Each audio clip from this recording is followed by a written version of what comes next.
Hey, every Wednesday we got an anchor from Church Militant to give us an update on church news, politics, and the culture. Brad, welcome, my friend. Good to see you. What's going on in the culture wars? Jesse, I'm very happy to be with you today. The culture war, I wish, was being fought ardently by the church, and it seems, unfortunately, the church keeps parroting political talking points instead of actually fighting and addressing the culture wars that are oftentimes caused by the political structures of this church in this country and around the world. A case in point, Archbishop of Washington, Cardinal Wilton Gregory, took to Twitter on the 4th of July yesterday. You know, we're supposed to be celebrating the freedom and all those who fought for it. And he had this to say. He says, you know, many people in our nation are not free from hunger, gun violence, racism, or poverty. You know, right there goes down the social justice warrior path and all the leftists. But, you know, it's like clockwork with these guys. Can't they say anything about the Catholic faith, you know, the deposit of faith, which they know a lot about? They don't know too much about the political structures out there. He also mentions, you know, a brief kind of ricochet passing mention of those who secured the freedom. Well, a news flash, it was men who had guns and men who were proud of their country, not proud of their sexual orientation, and not illegal immigrants, you know, trying to sneak their way and break the laws. And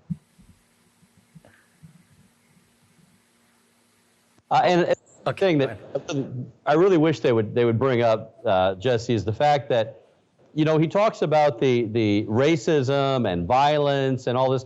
We all know, whoever's been working with kids, the main ingredient in that anger and that violence is the fatherlessness.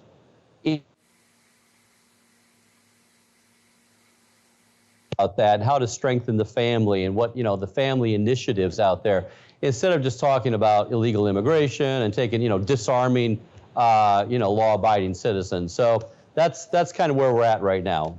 You know, Brad, Barack Obama years ago, once or twice, he broached the topic of fatherless America, and he was speaking to the black community, but he pulled away. I think he got his hand slapped probably by his party, and he pulled back, and he never really broached those topics again. But at least on two occasions, he was right over the target, where he was talking about the problem in this country is fatherless America, and you never heard him talk about it again. That's too bad that I think somebody in his party or many people just slapped him in the hand and say, hey, don't talk like that. You're sounding like a patriot or like a conservative. And so yeah, he pulled back.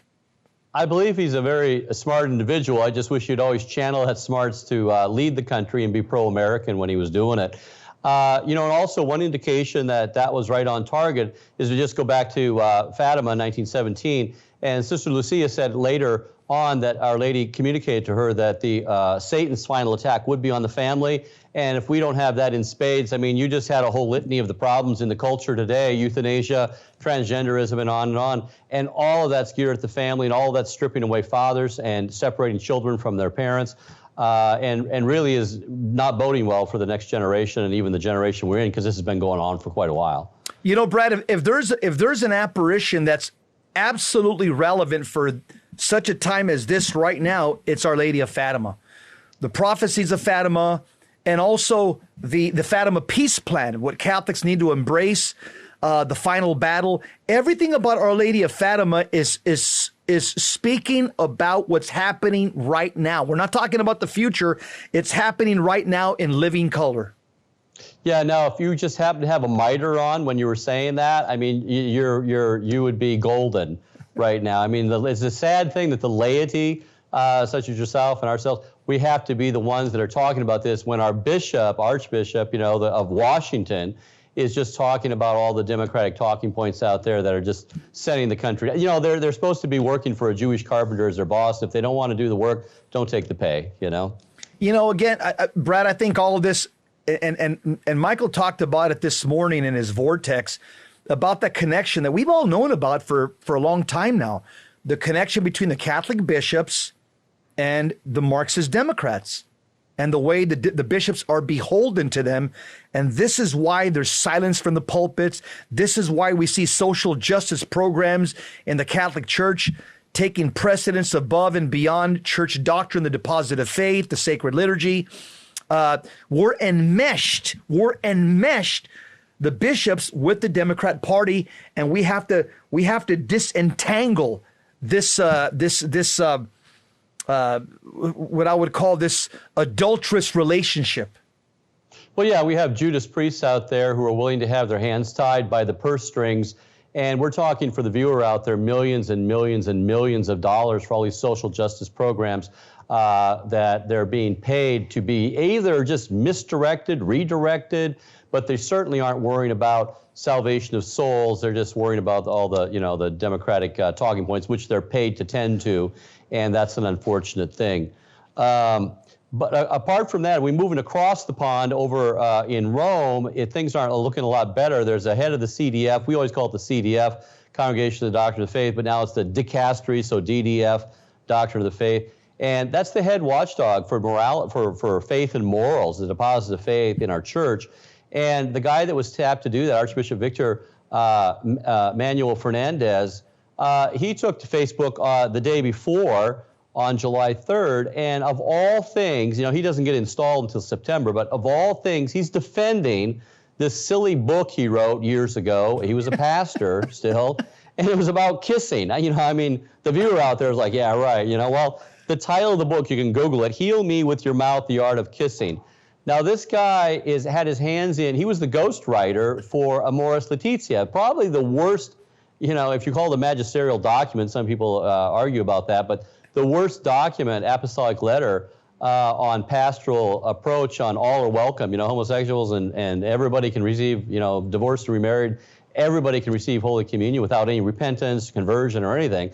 He's the guy that wrote that. Now, I'm not saying that that's what the document, he went at great lengths to imply and infer and intuit, and you can read into it and all this without coming right out and saying it, but it really caused a stir in 2016 after all the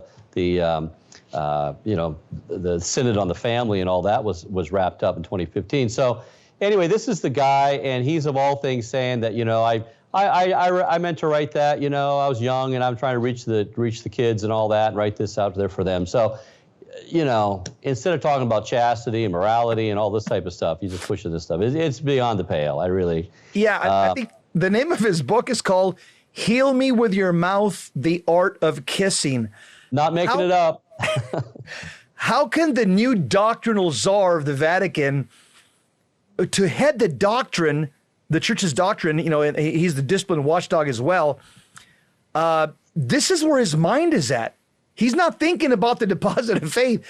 His mind is somewhere else, and this is deeply disturbing that that the buck stops with him when it comes to the deposit of faith. Yeah, also you mentioned there about the discipline, and the Congregation of the Doctrine of Faith was also handling all the sex abuse cases. And so he originally says he was tapped for the position. He told the Pope no. This is also in his social media outlet page there. He says no because I didn't know how to handle clerical sex abuse, I'm not trained to handle all that. Well, dude, how easy is it? Don't, molest people, especially kids. And, that's wrong. And if you do that, you're going to be defrocked or whatever. It's not rocket science. And he says, I just couldn't do that. Well, the Pope has since separated that particular arm and made it kind of its own little alcove in the Congregation of the Doctrine of the Faith, or the dicastery, the Doctrine of the Faith. So he feels comfortable to take over the role now. He's just like, I'm just watching doctrine now and not shepherding the priests out there who are doing wrong. So it doesn't give you a lot of hope for what's going to be coming down the pike after September, But there is some good news. Yeah, sure. All right. There's some good news. Sheen out there. There's a Sheen rally we would like the people to know about and plug into. It's a FultonSheenMovement.com is where you can find out about it, FultonSheenMovement.com. They're having a rally, and it's in Sheen's home state in the town of Homer Glen, Illinois. That's his hometown, Homer Glen, Illinois. And it's about moving his cause for beatification onward. He's venerable now. They wanted to get it to beatification status. I think they already had a miracle already. So it was just being held up. I don't think it's anything to do with Sheen whatsoever. It's about his doctrine, his teaching. If that ever got out, all of that's enough to really ignite a revolution back to Catholicism, traditional grassroots Catholicism. And I think that's what they really don't want to have happen. His talking points and Supich's talking points are completely different.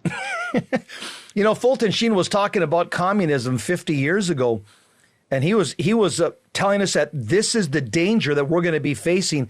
He was also talking about, homosexuality within the clergy, within society. He was talking about things 50, 60 years ago that we're seeing right now in living color. The man was prophetic. All I could say is, what he said to the laity, that the laity is going to save the church, that's something that it should be burned in every single lay person's heart, that the ladies teach your priests how to be priests, teach your bishops how to be bishops. And that's where we're at right now, Brad. Unfortunately, the B team has to do the job because the A team is asleep on the wheel. Yeah, and he talked about Fatima and Our Lady of Fatima and our Blessed Virgin Mary there, how she was going to be a catalyst to go ahead and move the Islamic the true ecumenism, move that ball. It would be Our Lady of Fatima that would do it. I believe Muhammad's daughter, he named her Fatima. And for him, he thought, how do you get this stuff? I don't totally know where he gets everything as far as prophetic, because he's spot on well in advance, decades ever before we all see it. So that's what you talked about the laity has to step up, Our Lady of Fatima being instrumental in bringing the Islamic horde in, and also what he said about communism, that they're the scavenger and of a decaying society, when the society is decaying. So don't blame communism. Communism actually is brought about by a decaying, society that is actually going through moral decay. And we need to start that back again with the family and get that morality back. And that will push communism off the continent. Amen. Brad, I hear the music. That's a wrap, my friend. Thanks for coming on every single Wednesday. Church Militant, God bless you, my friend. Hey, thank you for tuning into the Terry and Jesse Show. Remember, St. Padre Pio says, pray, hope, and don't worry. Worry is useless. God is merciful and will hear your prayer. Catholics, pray your rosary every single day. Catholics, go to Mass as often as possible. Catholics, embrace a life of penance and prayer. Catholics, read the Mass readings every day. Catholics, go to confession often, remain in a state of grace. God bless you. Keep the faith. Long live Christ the King.